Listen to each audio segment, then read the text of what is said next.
Wesley, you played with the black pieces, and smooth draw for you, I would say, out of the opening. You equalized comfortably. How do you feel about the game? Yeah, I mean, I didn't really get any chances. Just want to play. I think just play some good, solid moves, and if chances come, good. If not, don't. But I think there was only one moment. I think the funny part is that I played A6 on move 3 just by accident. When Really? Yeah.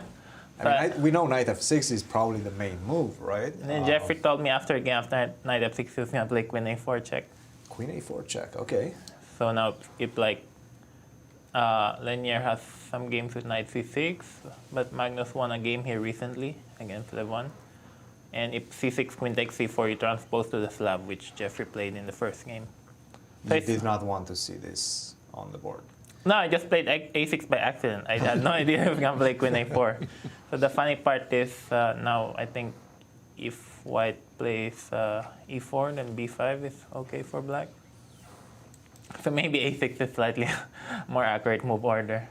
Of course, Jeffrey could play knight f3 and move 2, but then Somehow it's very difficult for me to believe you that you played a6 by accident. But I'll give it to you this time. I touched the a pawn first. I'll give it to you this time. He played e3, knight to f6. Yep. Why not b5 now?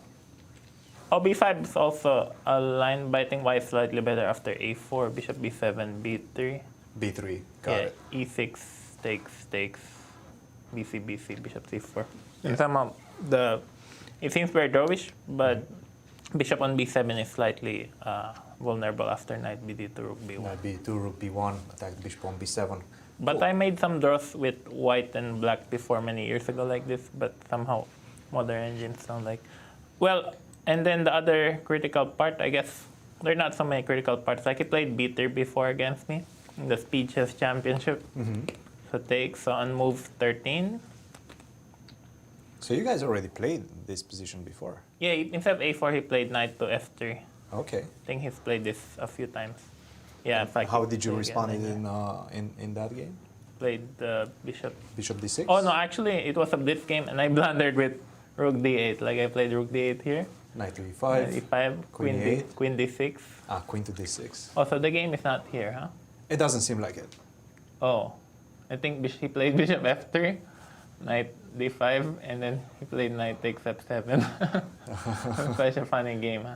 And things are getting a bit wild. It Yeah. still seems like you're more or less fine, but it's pretty difficult for sure. But we played this here in chess.com. Yeah. Yeah. So a4, I guess Jeffrey wasn't well prepared, but okay, played very solid. At least he was also spending a lot of time at this point. Yeah, he was a pawn up, so I mean, he's trying to get some chances. But the thing is, if I manage to trade rooks, then it's fine. Like here, I missed rook b2, rook c1. Okay, still a draw. King f8, rook c8, check, king e7, then bishop c2.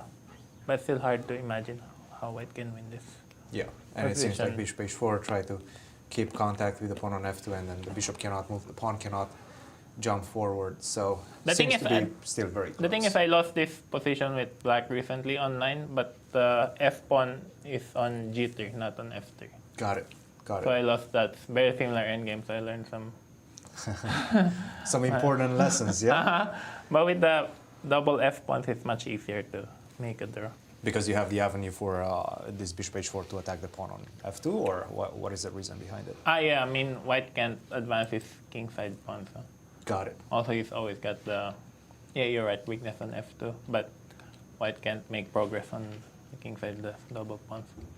Wesley, yesterday a very difficult game against a very promising player, Christopher Yu. How did you handle that defeat?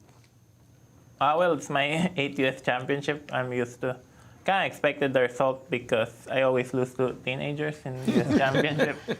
So in 2015, I think I lost to 2 teenagers, to Sevian, and I don't know if Conrad Holt was a teenager. 2018 too, I was also losing at some point. In 2019, I lost to Wonder.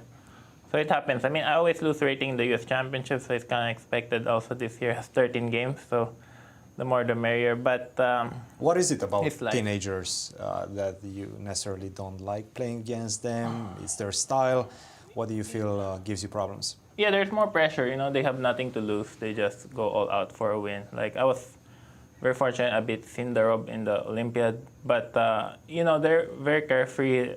Their focus is just 100% on chess. They have no girlfriends or family or bills to worry, or college. They're probably homeschooled, and then they have 2 to 3 years to figure out if they want to pursue a chess career or go study in university like Awander eventually did. But he's still very strong. But how are those days for you? How do you remember them? Worry-free? Were you worried about which career to choose? You got your rent paid. You got everything given for you. You don't have to worry about your clothes. You have your parents keeping an eye on you. You have the Stanford Fellowship. So those were good old days. If you're a teenager figuring out what to do with your life. For me, I guess that decision has long been decided. I've been a professional chess player for 8 years now. I remember back in those days when I was 18, 19, I was number 80 in the world, and I wasn't sure if I could make a career playing chess.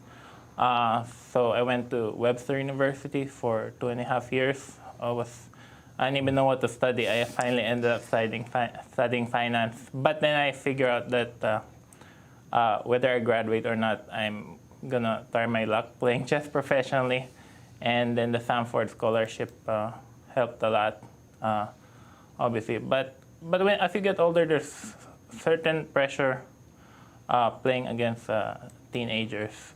Like Firuzja right now is very strong. Also lost to him a few weeks ago, and I guess Christopher, you played very aggressively yesterday. Well, speaking about I was that, winning at some point, yeah. he actually came to the studio and he said that he felt disrespected on every level by Hans's previous interview, not mentioning maybe his name or saying that the game spoke for itself because it was so beautiful. Yeah. How do you see that whole interaction between these two young men? Well, I guess that can be expected of Hans. I mean, he's disrespected like pretty much everybody in the chess world, yeah, at this stage, calling other players idiots and stuff, and also beating the great Magnus. But and how about Christopher's response? What did he say exactly? He said that he felt disrespected by Hans's interview, and we didn't know how to approach that or how exactly he felt disrespected or why he felt disrespected. Well, he felt disrespected because Hans just won a game. I mean, it wasn't a perfect game. I mean, it was a good game, and then he called it brilliant. And anybody can lose a game. I think pretty much everyone knows that Hans is probably the most disrespectful teenager in chess. There are many other good players like Gukesh, Arjun, Prague, and they're very polite. Even Firuz just like a little angel. But okay, I mean, it doesn't really matter. That can be expected.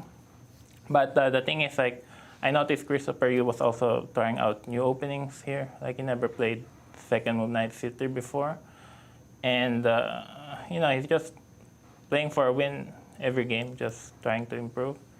And I guess if you lose a game and if you get trash talked, then that's the most difficult feeling that you can feel as a chess player. But, I mean, it's not a big deal. There will always be other games. And, yeah, I noticed also Christopher, you won the U.S. Junior very convincingly. He did. Yes, yeah. Yes. So he's definitely seems to be surging through the rankings right now. He's definitely adding another layer to his game.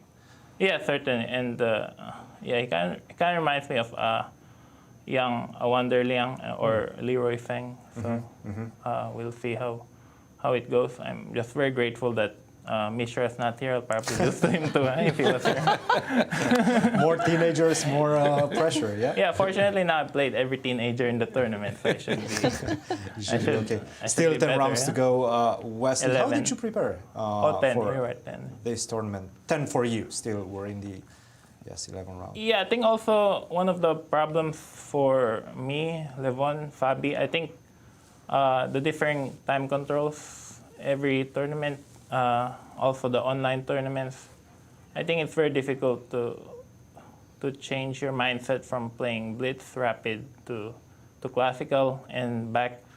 If you notice, pretty much all the top players in the world have lost a bunch of rating for no reason. Like, I have no idea why Maxim or Shaq, for example, lost a lot of rating, but I think it's because they don't really know what to focus on. We're focused on online or focus on rapid or blitz. So before this tournament, I really didn't have much time to prepare because practicing a lot on chess.com, and we have the Fisher Random tournament coming up. Well, I'm not making excuses, but it is what it is. But I'm just saying that compared to 6 years ago in 2016, where everyone was pretty much playing just classical chess month after month, things have certainly changed. Absolutely, more opportunities, but also a lot of changes in the chess world. Thank you very much, Wesley, and we'll see you in the rest of your games. Thank you. Thank you indeed, Thank you, Wesley. Wesley. Good luck to the rest. I'm sorry, but I was really